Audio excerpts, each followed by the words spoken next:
Epidemic of robocalls, why your mobile phone is under siege and what you can do about it. Christy Karkinen cringes whenever a call comes in from an unfamiliar number.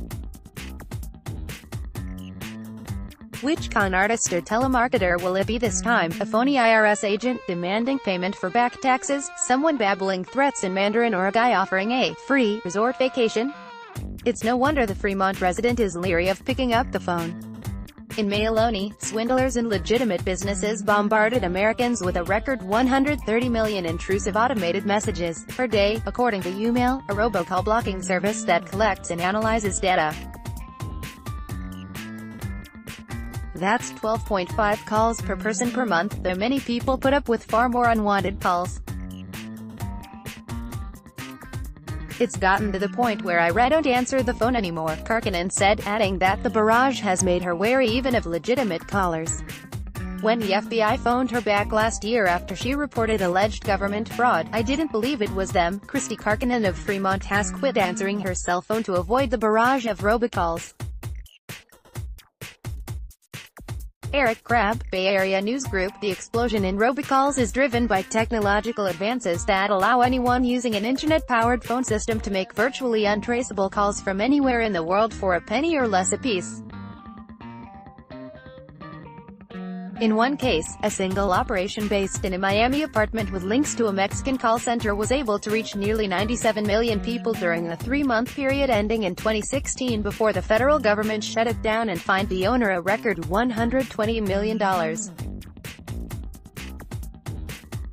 On top of defrauding people by claiming to represent major companies such as TripAdvisor and Marriott, the operation disrupted a medical paging service's emergency communications by inundating it with calls. Robocalls, how often do you receive them? Never once or twice a week, once or twice a day, more than 10 times a week. Other vote view results less than ahref equals http://polldaddy.com/poll/1004610. Greater than take our poll, less than a greater than. It is illegal under federal law to use automated telephone dialing systems and or pre-recorded messages for sales calls without written or electronic consent from recipients, regardless of whether there is a scam involved. Some pre-recorded informational messages, including appointment reminders, flight cancellations and charitable solicitations, are legal. Political calls without prior consent are legal only to landlines. Ad choice advertising and red invented by Teads. In an effort to combat the flood of robocalls, government agencies have sued and won judgments totaling more than $1.5 billion since the Do Not Call registry was established 15 years ago, held technology contests to spur the development of call blocking apps, and made it easier for members of the public to file lawsuits, including class action litigation. But robocallers are playing a game of cat and mouse that no agency so far has been able to slow down.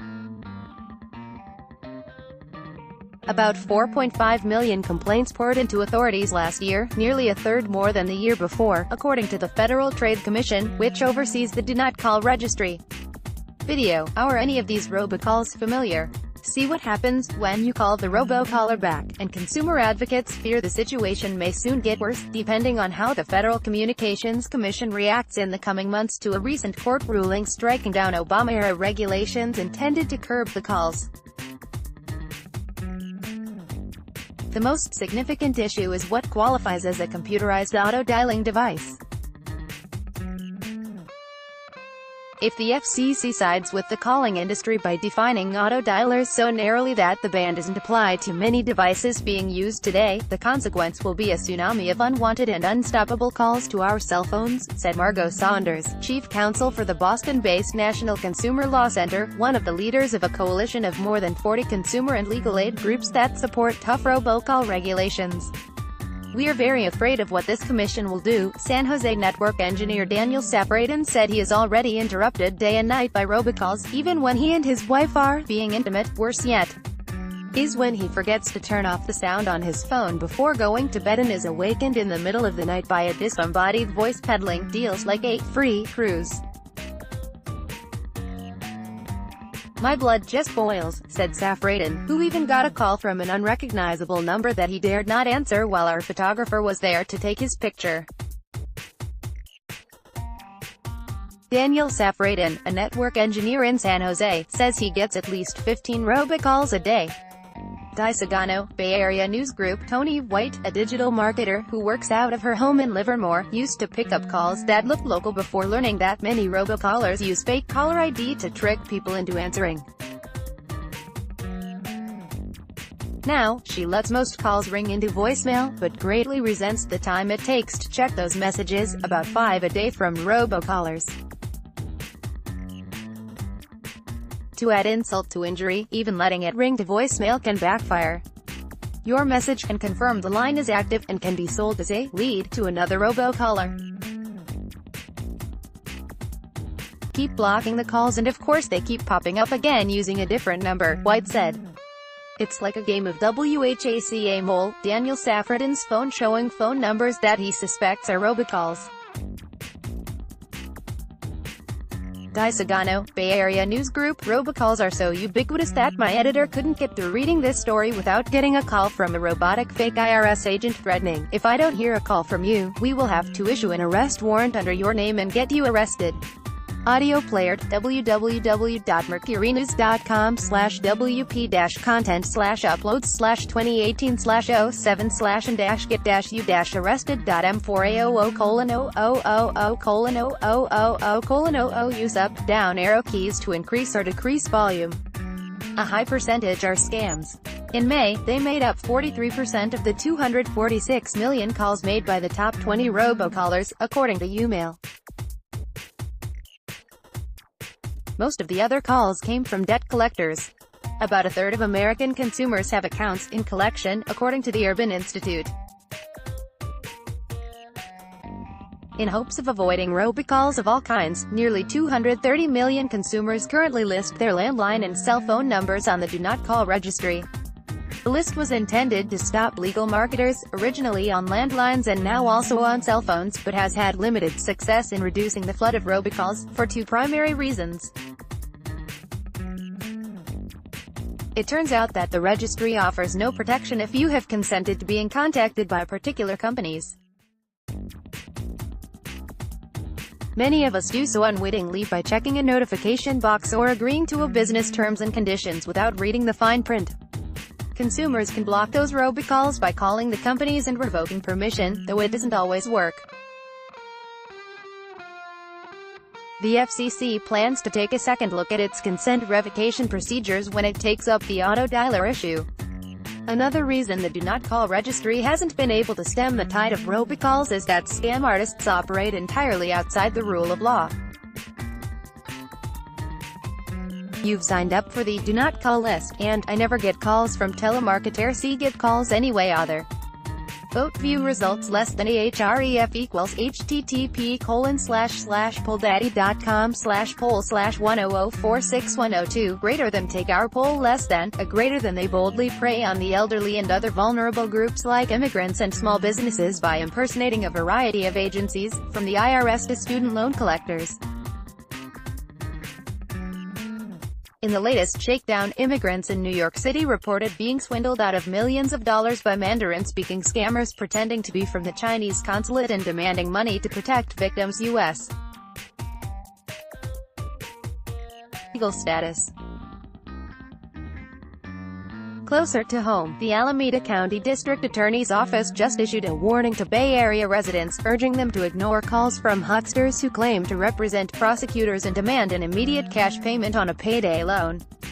The DA's office never makes such demands, Prosecutor Teresa Drenick said. Altogether, Americans lost an estimated $9.5 billion to such phone scams last year, according to one study. Will Butler, a trash hauler in the Southern California community of Hacienda Heights, said he was bamboozled recently into giving up his social security number after hearing a robocall spiel and then pressing 1 to talk to a live person, who accused him of reneging on a high-interest payday loan. "I was trying to prove my innocence, to show it wasn't me," he said.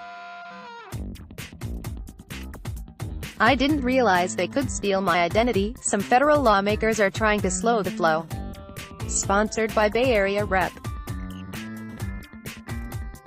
Anna Issue, the Palo Alto, the Help Americans Never Get Unwanted Phone Calls Bill, or Hang Up Act, aims to protect students, homeowners, veterans and farmers with federal loans from unwanted robocalls and texts by requiring government contractors to obtain consent first.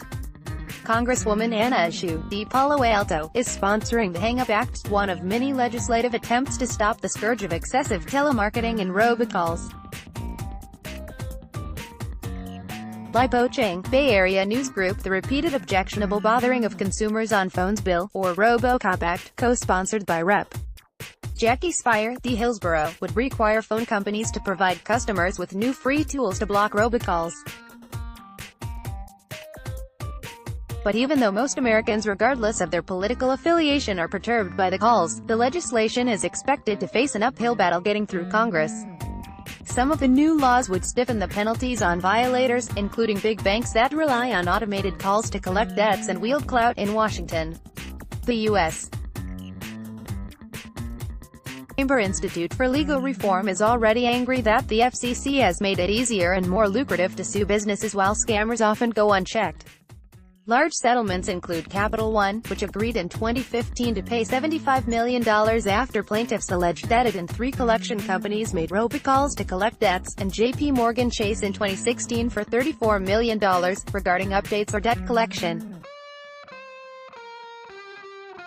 Consumer groups counter that without those suits, the robocall problem would be even worse. Turning to technology may be the best solution, including for consumers with a taste for revenge. As it stands now, most call blocking apps intercept numbers that appear on blacklists, sending them to voicemail or preventing them from getting through unless the caller enters a certain number, which the auto-dialers can't do, according to Consumer Report's latest list of ways to stop the bothersome calls. Many robocallers evade the screening by constantly switching fake caller IDs. To address that, the telecom industry is working on a call verification system that would assign a certificate of authentication to every telephone. For payback, there are a couple of options. The call blocking service called RoboKiller uses robots of its own to answer the calls.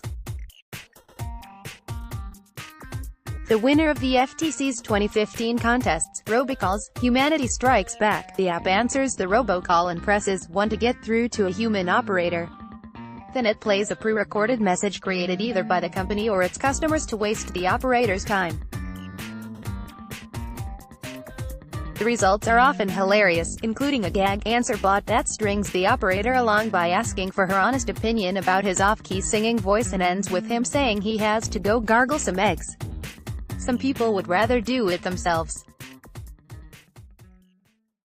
San Jose lawyer Angela Story dealt handily with a robocall once she reached an operator, who told her that federal marshals were on their way to her house because of an IRS debt that could put her in federal prison for 2 years. I told him I would meet them outside, and did I need to bring my own toothbrush, Story said. He seemed confused, so I told him that 2 years in a federal minimum security prison sounded like a vacation compared to the screaming, fighting kids in the background. Then he called me a few choice names and hung up. What you can do about robocalls: report them to the feds, share the caller's numbers with the Federal Communication Commission, 888-225-5322, text 4, and/or the Federal Trade Commission. Although robocalls often get through even if you've listed your number on the Do Not Call registry, the FTC still encourages people to file complaints about violators.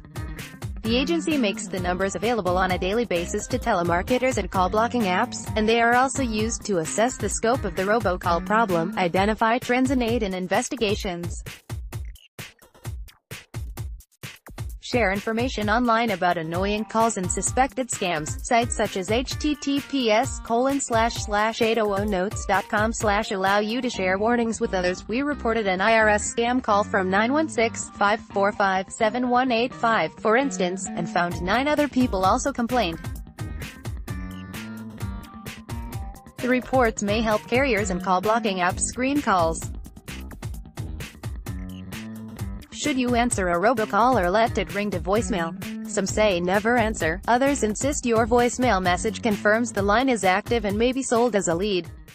There's a consensus on the value of blocking unwanted calls, including call blocking devices, mobile apps, cloud-based services, and services provided by your phone carrier. Sources: Cellular Telecommunications and Internet Association, Federal Trade Commission, Federal Communications Commission. AD Quality Auto 360p 720p 1080p. You might also like skip ads by videos from our partners. China's HNA Group says co-founder to become Seoul. Business Times. Malaysia's top 2 judges quit. Print edition 020. Order the sausage McMuffin with egg anytime. Or McDonald's. All it takes is 3 minutes to reduce your body aches. Ace Pro Academy. 1 o'clock. Toshiba is committed to shaping a better tomorrow. Toshiba APAC air conditioning now finally affordable thanks to newthingstoday.com. Santa Clara's legendary by TH bucket destroyed by fire. MercuryNews.com. Des Bryant to the 49ers. Some say it could still happen. MercuryNews.com. Why are there suddenly so many ships on San Francisco? MercuryNews.com. Recommended by